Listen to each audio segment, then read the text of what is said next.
dreams, and I like to think nothing surprises me. So I try to take it all in stride, no matter what tomorrow brings. Oh yeah, keep me guessing, holding on tight for the ride of my life with you. All I can say, there's no such thing as an ordinary day.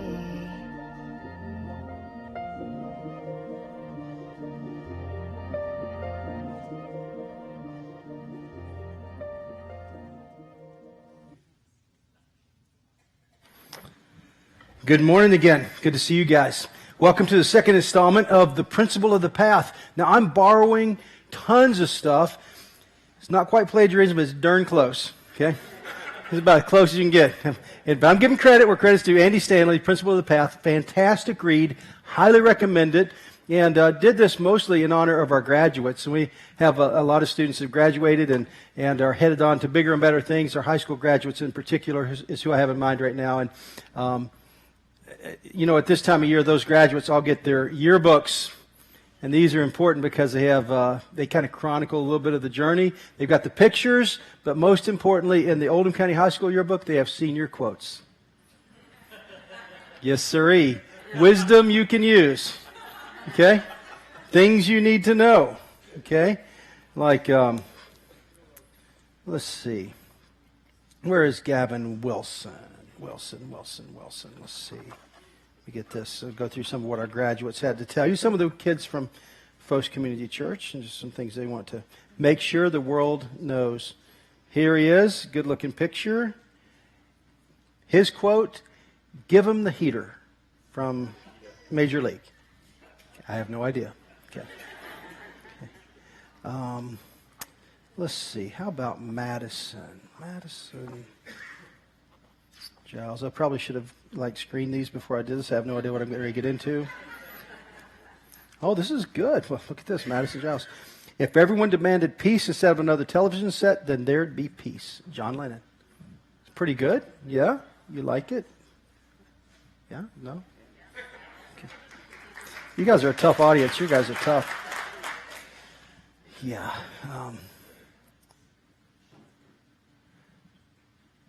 I don't know this young lady, but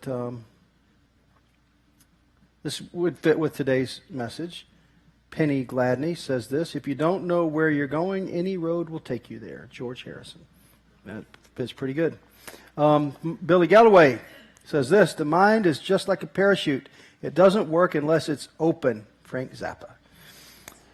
And then from the graduate at our house, Joshua Fuson. This is very fitting for today's message. "A word to the wise ain't necessary. It's the stupid ones who need advice." Okay. Bill Cosby. So, hey, I mean, graduates, there's some wisdom in here now. This is good stuff. And, you know, I think about one-liners and things that maybe should be in things we would need to know, like quotes of the year, stuff you need to know. I think John Wayne should get quoted in here. He said, "Life is tough. It's tougher if you're stupid." Right? True? That's good, right? Yeah, and so there's some other things that probably should be like in our repertoire of things we should think about. Like this one out of the Bible, Proverbs 27:12 should probably be in there, and it says this: "The prudent sees danger and hides himself, but the simple go on and suffer for it." Now that's a pretty good quote. You could memorize that, or how about this one? This is from the Principle of the Path. This is an important one. This is the whole premise of this sermon series I'm on, and it says this: "It's your direction, not your intention, that determines your destination." It's your direction and not your intention that determines your destination. You know, as many of you are Christ followers, some of you aren't, and that's okay. I'm really glad you're here. It's going to sound crazy, especially if you're not, because we're a church that kind of specializes in that. Because we want to have this discussion with you and just invite you. There's some principles I want to unpack today that work whether you're a Christ follower or whether you're not a Christ follower. Because a principle works no matter what you believe. Like gravity. You see, we count on gravity, whether you know it or not. You walked in on the ground out here because you count on gravity. Some of you If you were happy enough to skip out of your car today, you get out skipping on your car. If there was no gravity and you started skipping, you might wind up somewhere you didn't intend to go, like in the top of a tree somewhere, because there's nothing to hold you down. Or what about this? It's swimming season again, and you go maybe over here. Do they still have a high dive over at the park? Did they ever have a high dive? They you guys don't have any fun anymore. Okay, back in the day, we did dangerous stuff. Okay, we had high dives, and we didn't have to sit in car seats and all kinds of stuff. I mean, it was amazing. Life was amazing. You could be like a spaceman. I could be a spaceman in my back seat and stuff, and I could go off the high dive. And the nice thing about gravity is that I had a predictable outcome. If you go to the end of the high dive and you spring up, where are you going? Down, because what goes up must come down. It's the principle of gravity, right? What if gravity was unpredictable? Can you imagine? Get to the end of the high dive, you spring, and then, oops, it's not working right now, and you're suddenly where? Like in space. Or like gravity kicks in when you're like 4,000 feet up. I mean, it's a problem, right?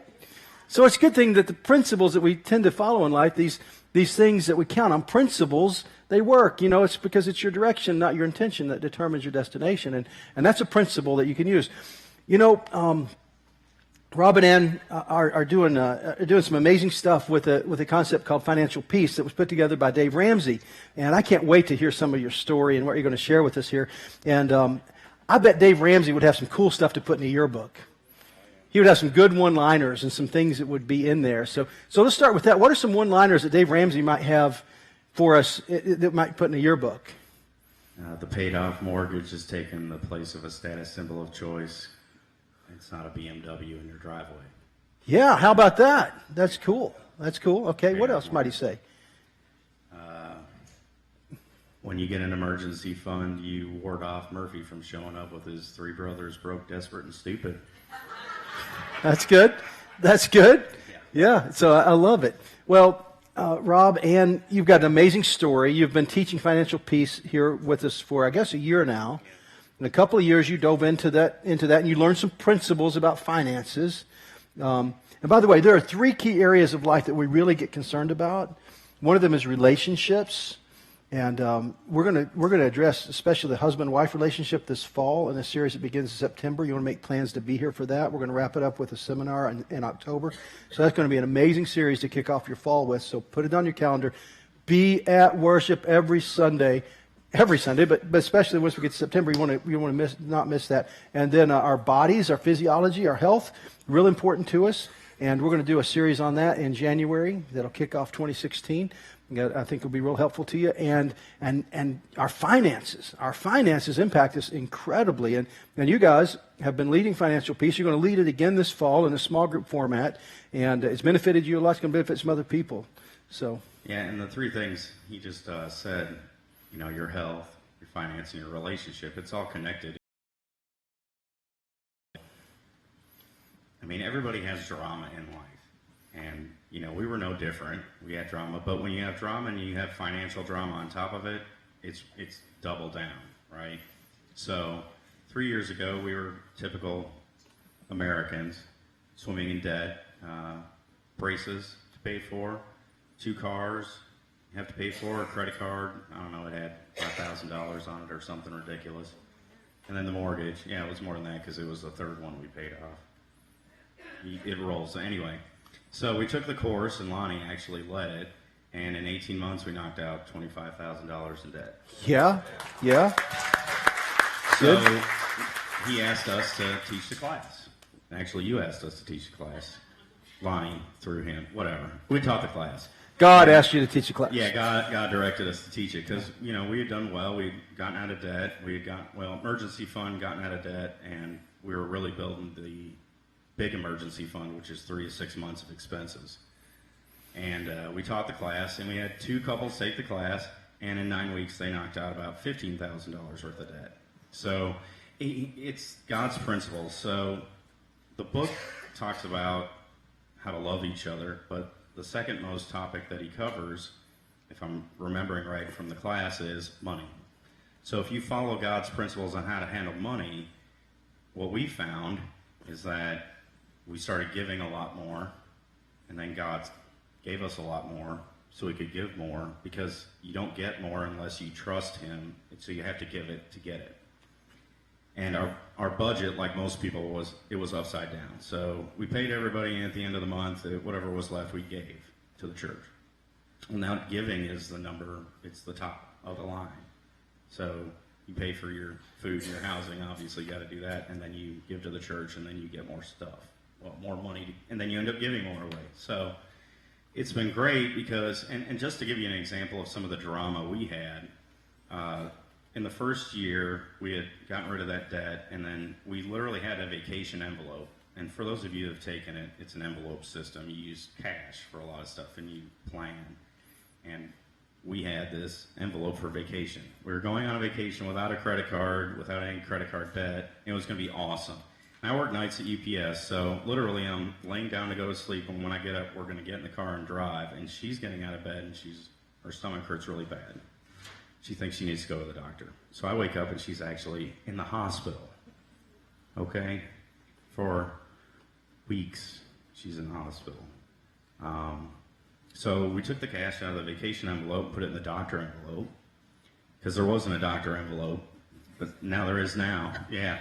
So instead of having credit card debt on a vacation, and she was really sad that we didn't go on vacation, but I looked at it as a blessing that God had it happen when he did, so we didn't go on vacation, have it happen in Florida, and then not have the money to pay for it. So the cash was there, we paid for it, there was no credit card debt, so on top of the drama of her not going to work and getting paid, we have an emergency fund, and I don't have to put the medical bills on a credit card because it's paid for, and I can stuff the envelope and I do a budget so that we didn't actually even have to touch the emergency fund for that.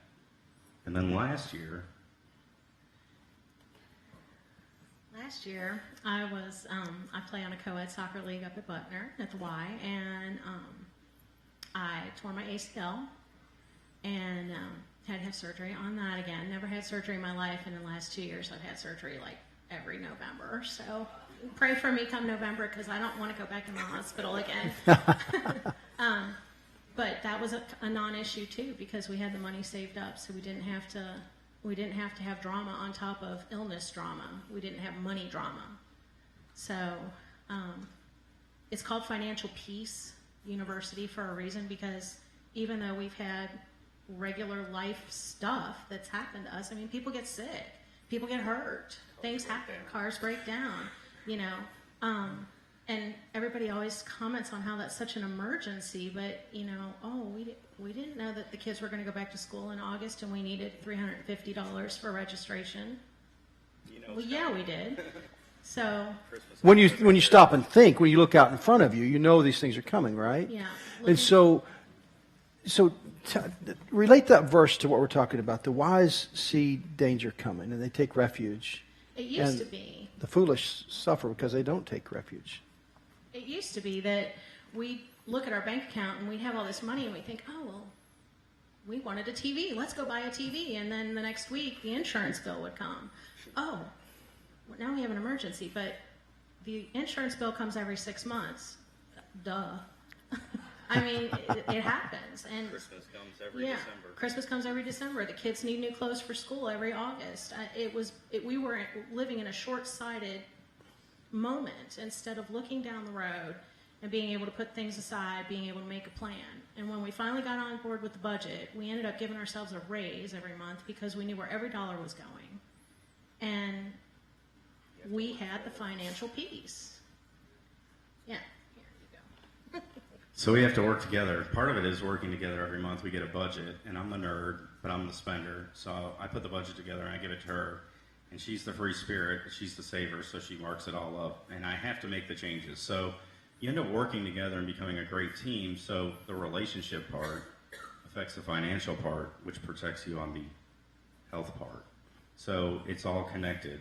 And part of it is, another verse that relates to money is you're a slave to the lender, right?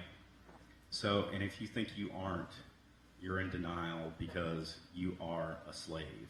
Because when that debt came off, we just were happier, we were lighter on our feet, and we just recently paid off our house. Yeah. So if you think that isn't freedom, I've been working for UPS for 18 years, and they're a great, great company, but they're very demanding. I've worked nights most of that career, and if you're on days, you're working Sunday, sunrise sorts, you don't get to go to church. So it's very demanding, but now I'm debt-free, and I have 3 to 6 months in a bank account, so if we both lose our jobs, we're good. I can look for another job. I'm not a slave to UPS anymore. So they're a great, great company. Don't get that wrong, but I'm sick of working nights. I'm sick of not getting promoted. And now the shackles are off and I am free. So, yeah, woohoo is right. And the other side is giving. When we give here at church, it's like I'm joyfully giving. It's not like, oh, I have to give again. Because I know it's going to be put to such good use. So it's just a great thing that if you can, we're going to do the class again in probably September, October. If you can do it, if you've done it and you've got the certificate, you can actually audit the class for free. If you haven't done it in a long time, some things have changed with it. It's not very expensive, but it will free you. I can't tell you how much it has freed us just to be us. It's been great for us. We'll be married 22 years in October, so.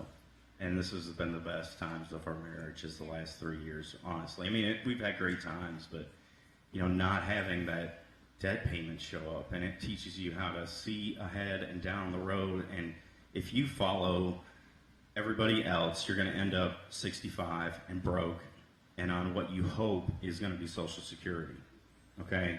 They're so far gone on money, you may not have that. I have planned to not have Social Security. I don't have to worry if there is or not. I don't care. Okay, so imagine that. If you do this, you can pay for college and your kids won't have this huge debt. You can retire when you want to retire. You can just be joyful and free. Yeah, I mean, for the first time since I got out of college, I'm free. Joyful and free. Wow, wouldn't you like to have that as your emotion? Joyful and free? And so there's some principles. There's a path you guys have been on, and it's led to a predictable outcome because principles take you places. And when you follow principles, you reap the benefits. When you try to violate a principle, you get broken by the principle. It's God's principle of money. Yeah, there's principles. Yeah, give him the mic. Let him talk to that for a second. Yeah. It's God's way of handling money. It's just like everything else you read in the Bible. If you handle money God's way, you will come out the winner. It works. If you don't, then it doesn't. I mean, if you follow the rest of what everybody around you is doing, the average American has $5,000 in credit card debt. That doesn't count their cars. That doesn't count their house. That doesn't count college tuition and everything else. So you do what God tells you to do with money, you will win with it.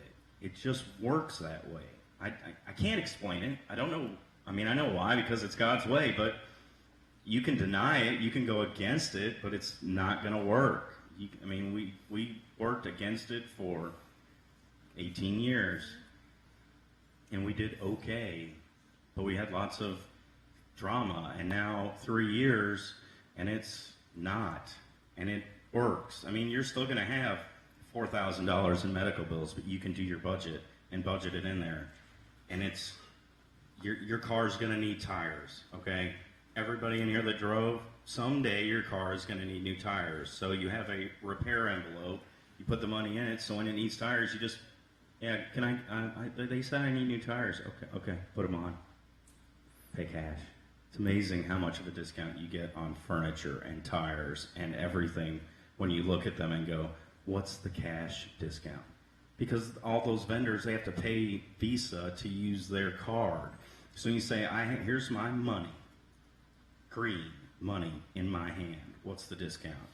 You get a discount on everything. I'm not paying to have a couch delivered to my house. Let me go talk to the manager. Okay, we'll deliver it for free. That's how it works. I'll pay cash for these tires. What's the discount? Big O knows. When I call them, it's cash. I don't even have to ask anymore. We'll give you the cash discount, Rob. There we go. How about that? So, I mean, you just follow God's, I mean, in the Bible it says you got to store food for when the famine comes. Well, it's the same with money. The famine's coming. And I don't know what it is going to be in your life. For us, it's been medical stuff. Coming down the road, I got a senior in high school this coming year, college. Well, I don't have a mortgage payment. College is covered. Right, Big? That's good, man. I love it. Good. I love You know, it. So, all the word. That's what it is. so you're out of debt. Your house is paid for. If you called Dave Ramsey, you guys have heard the show before. And what would you do? The little thing that Dave Ramsey would make you do. He counts you down and he goes, 3, 2, 1. We're debt free. And everybody goes, woo! Yeah, give it up. Thank you all so much. Appreciate you. They'll be available after worship if you want to talk to them some more. And I would encourage you to sign up for their class. There's great wisdom there. And these principles will work for you too. It's not like they're just the odd couple. It's like if you'll follow the principles they followed, you can go where they've gone. And wouldn't you like to do that?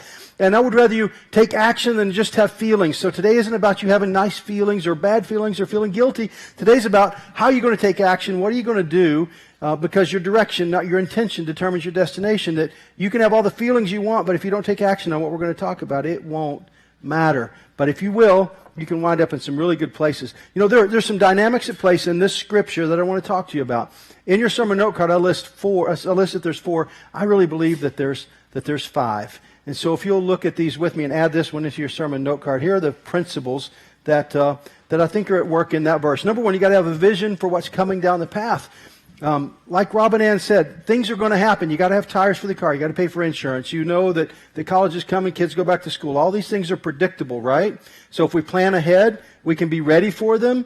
And this is true in any area of your life, your health, your relationship with your spouse. If you're not taking care of that relationship right now and there's warning lights coming on, it's not going to get better just by you having some feelings about it. Like, well, I wish it would get better. If you're in debt right now and you struggle to pay the bills, it's not magically going to get better if you don't take action, right? The wise see trouble coming and they take action. They take refuge. They get busy. So you can have a vision that causes you to be motivated enough to do something about it. You know, a lot of us can look down the path. And to have a vision, in this case, this is what I believe it means, is to be thoughtful about your future. Is to take the time that it takes to think about the paths you're on and to ask yourself some honest questions. Okay, if I'm here now on this path, 5 years from now, 10 years from now, 20 years from now, where does this path go? Is this the path I really want to be on? And if it's not, it's time to make a course correction. It's time to do what the Bible calls repenting. Repent, turn around, and go another way. Change your direction. Because there's no reason to spend time on the wrong path. If you know it's not going to go where you want it to go, let go of it. Move on. So we start with a vision of the future. And the reality is that both wise people, prudent people, and foolish people can see ahead. And if they'll think about it, they both know what the destination is.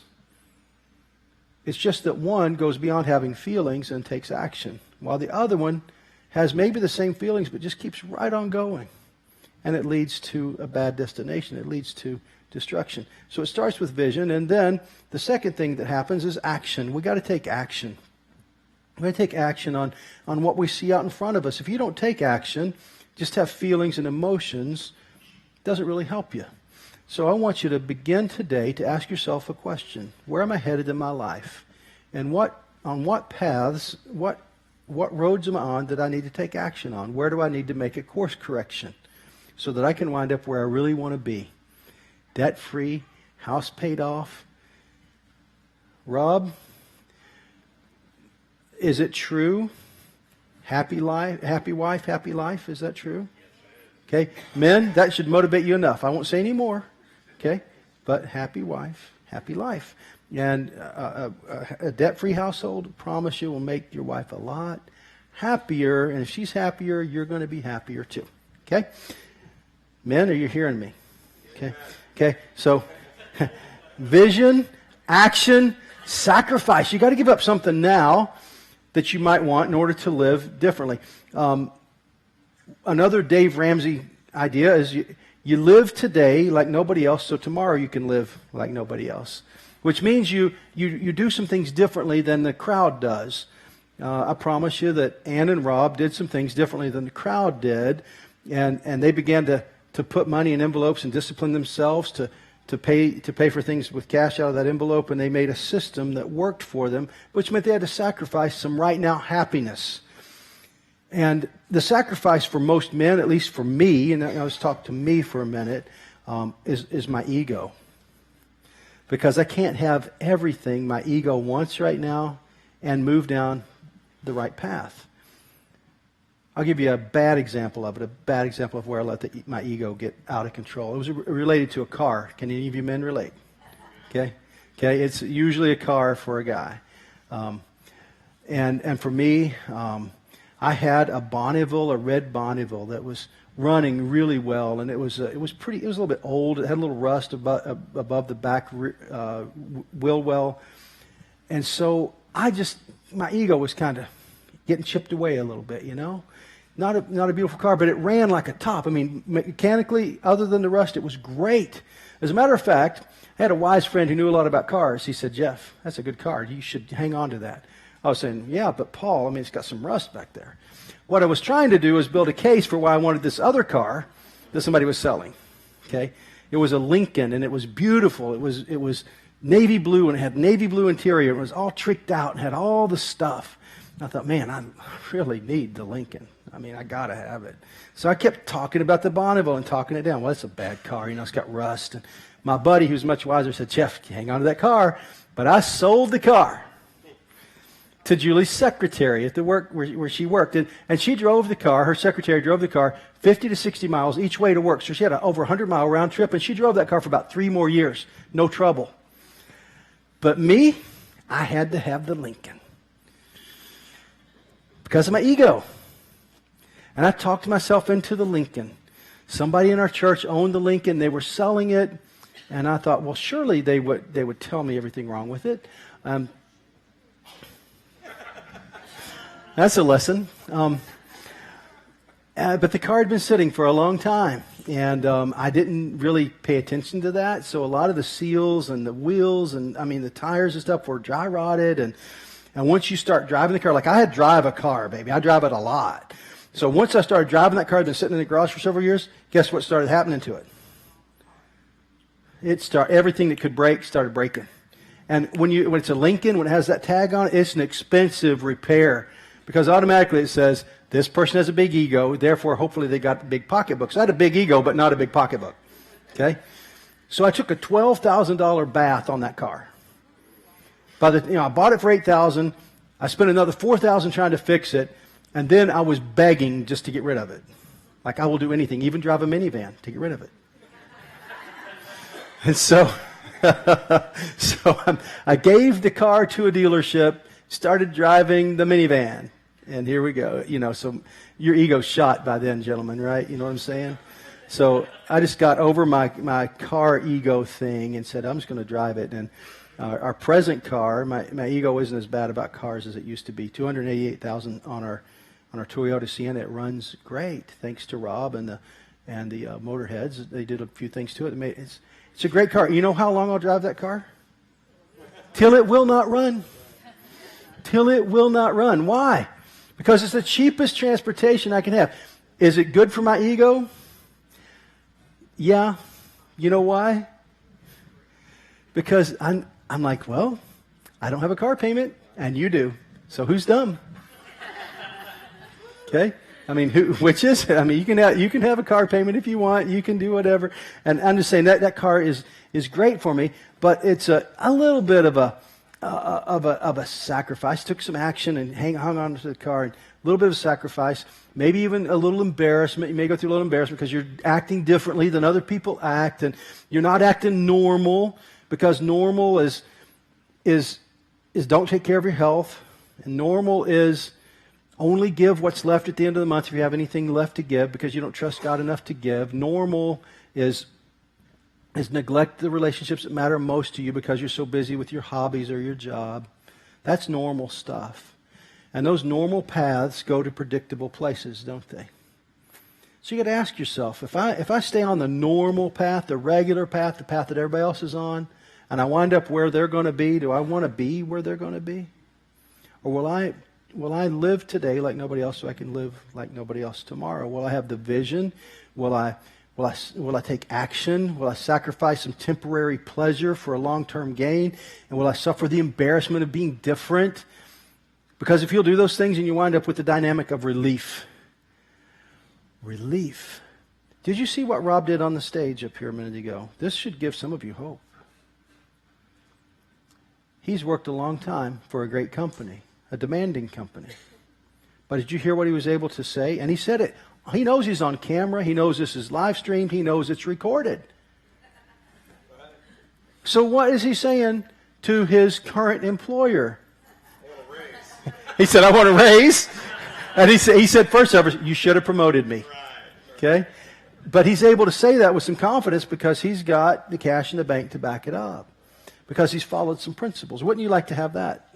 Wouldn't you like that to be you? It can be. If you follow some principles. If you'll choose a path that will lead to a predictable outcome. So you move through vision and action, sacrifice, embarrassment, relief. Those are the dynamics. And you wind up at a much better place.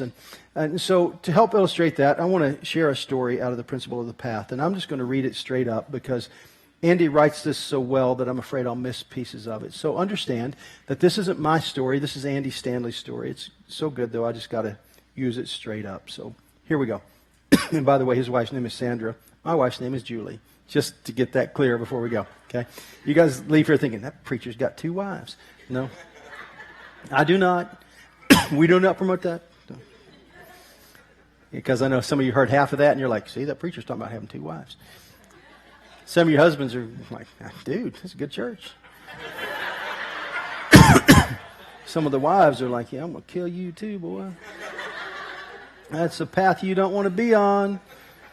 Danger, danger, Will Robinson. Okay, here we go. Here it is, a close call. In 1995, Sandra and I had the opportunity to go sailing with 2 other couples on one of those all-inclusive packages that included the boat, a skipper, and a cook. We traveled down around St. Thomas for about 5 days. The weather was picture perfect. The food was excellent. It was one of those vacations I'll never forget for several reasons. Now, by the way, if you ever wanted to do a preacher appreciation vacation, this is it right here. Just a tip, just a clue for when I've been here like 70 years or something, you can do that. It said, on our last night, our skipper motored us around into a big, beautiful cove, unspoiled by houses, buildings, or the usual signs of civilization. That is with the exception of several other boats and a handful of folks water skiing across the pristine emerald blue-green water. He backed the boat up about 20 feet from the giant mangrove roots that lined the shore and then tied off 4 lines off the back of our boat. 4.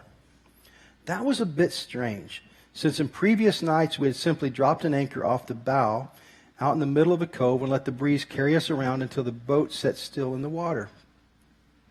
But the 4 stern lines were just the beginning. While we were swimming and enjoying the time of our lives, the skipper slipped into a scuba gear, not just the snorkel, but the full scuba setup. He dropped a gigantic anchor off the bow, dove in, and physically swam the anchor out a couple of 100 feet. Then he manually set it with a chain and a rope. Then he returned to the boat to do the second thing again, this time with a smaller second anchor. But he still wasn't finished. Grabbing several hundred feet of rope, he tied it to the bow of the boat and then, using the dinghy, rowed across the cove and tied it off there. We were all thinking, what's gotten into Popeye all of a sudden? If you had happened onto our cove at that moment, you'd have seen the 65-foot sailboat sitting in glassy water with 8 lines out.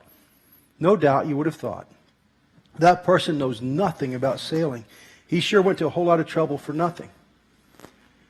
But fortunately, our skipper had been listening to the weather report. Hurricane Marilyn was barreling her way toward the Caribbean, packing winds of 125 miles per hour and gusts of over 140. The storm had taken an unexpected turn the night before, leaving our island paradise unprepared for what was about to transpire. And unfortunately for us, every tourist in the area was trying to evacuate. So there was no way we could leave. And because the weather changed so quickly, our skipper wasn't sure we would outrun it. Honestly, the idea of trying to outrun a hurricane in a sailboat, so we had no choice but to ride it out, and ride it out we did. By 8 o'clock, the skies darkened, the wind picked up, and the rain began to fall. By 9 o'clock, the rain was falling down. It wasn't falling down anymore, it was falling sideways. My buddies and I stayed up all night listening to the shortwave radio, shining the skipper's Q-beam around the cove to see how the other boats were faring, and monitoring the digital wind speed readout on the dashboard. In spite of our 6 lines and 2 anchors, the wind gust would literally heave our boat over to the side enough to force us all to hold on to the sides of our chairs until they subsided. Around midnight, the readout froze at 126 miles per hour. The skipper informed us that the measuring device had probably blown off the mast, which we discovered later it had. Throughout the night, we listened as the police and firemen on St. John and St. Thomas called in damage reports. 2 fire stations were destroyed. Hundreds of boats sank. The hospital on St. Thomas had to be evacuated during the night. In the end, this Category 3 storm caused $1.5 billion in damage and killed 8 people. The next morning, we went out to survey the damage. In our cove, a boat had been lifted up onto the shore and was left with a hole in the side large enough to walk through. In the cove next to ours, there were half a dozen masts sticking out of the water, the hulls of the boats resting on the bottom. Only then did I realize how afraid I should have been the night before. But actually, none of us were really ever afraid. Why? Because we had great faith? Not really. We saw our skipper prepare for what he knew was coming. He ignored the beautiful afternoon in order to prepare us for the danger that was brewing. He literally saw danger and took refuge. And there are 6 of us who are very grateful that he did. We're thankful that he didn't take his cue from the other boat owners. We're glad that he didn't allow himself to be fooled by the calm before the storm. Around 5 o'clock the next day, we motored out of the cove. We were the only ones who did. I'm not sure why the other boat owners weren't better prepared. I can only speculate, but they sure paid a high price for that decision. And so Andy Stanley goes on and he just talks about, he said, I'm not going to insult you by drawing the obvious parallels, but I want to ask you a question as your pastor, someone who loves you and cares about you. What about your boat? What about where you are right now? If you looked into the weather radar, where you are right now, what's coming? Where are you really? And what's going to happen if you don't take action? In what areas of your life do you need to take action? Not just have feelings, but take action. What's going to happen if you don't? What good things could happen if you do take action? What's the outcome you really want? You know, we need help sometimes seeing what's out in front of us. And friends who've gone further than us are good helps for that, especially Christ followers who've gone farther can help us understand where we are and what might be coming. Reading books like this will help us. Studying the Bible is one of the very best things you can do. And praying and asking God for wisdom. So Andy Stanley teaches us a prayer, and it goes like this. Heavenly Father, help us see trouble coming long before it gets here and give us the courage to take action. Would you be willing to pray that prayer this morning? To ask God to give you wisdom and to take action? Let's just pray together for just a few minutes. Would you just bow your heads and pray with me?